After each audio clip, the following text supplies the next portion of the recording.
How to Stop China's Invasion of Taiwan. Commentary. Taiwan's president said on June 25 that the regime in China has intensified its gray zone activities over the last several years.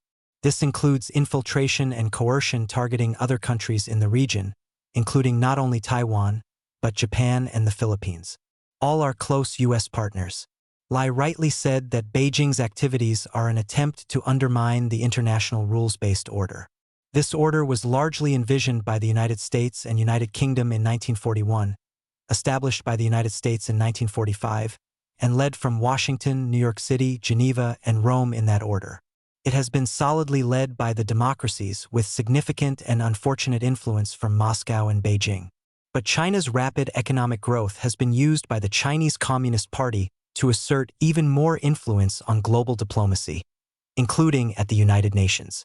A major risk is that the CCP takes leadership of the United Nations and other international organizations to promote its own hegemony. If Beijing's extraterritorial law mandating ethnic unity is any indicator, such hegemony would likely be illiberal and bigoted against non-Chinese and any religious groups, to say the least. In the case of Taiwan, China's military is gradually increasing its presence on all sides of the democratic island. To Taiwan's east, China's Coast Guard has begun intercepting merchant ships in what is likely a test run of a creeping blockade of Taiwan's shipping by the People's Liberation Army. The PLA could gradually impose the blockade to decrease the risk of military pushback, or establish it in full at any time. The United Kingdom, France, and Germany on June 24 denounced China's novel activity in the waters east of Taiwan. The U.S. State Department noted that China's actions were deeply destabilizing.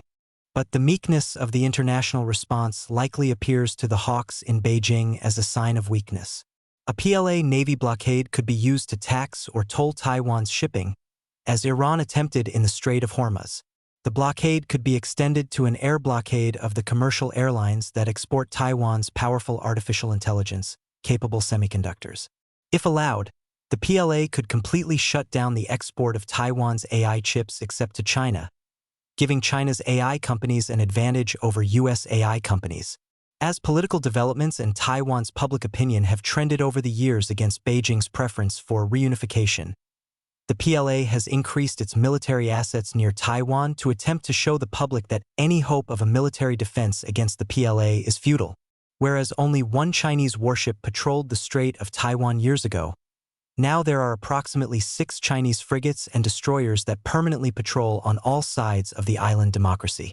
China's ships and planes frequently probe into Taiwan's 24 nautical mile contiguous zone and collect intelligence that will make fighting the PLA more difficult in the future, including if the United States comes to Taiwan's aid. The probes and other increased Chinese military activity near Taiwan reduce the island's warning time in case the PLA launches a major attack.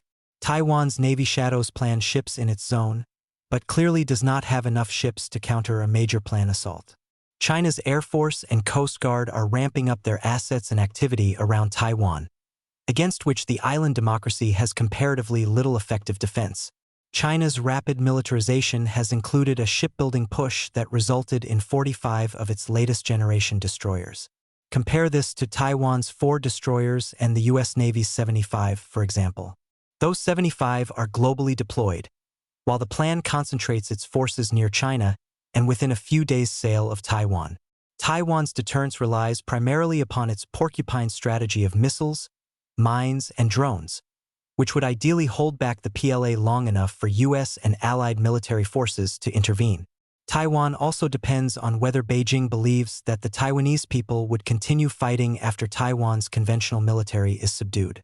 But Taiwan's military forces, civil defense preparations, and the certainty of friendly intervention are apparently insufficient to stop the PLA's increasingly frequent probes that risk sparking a war.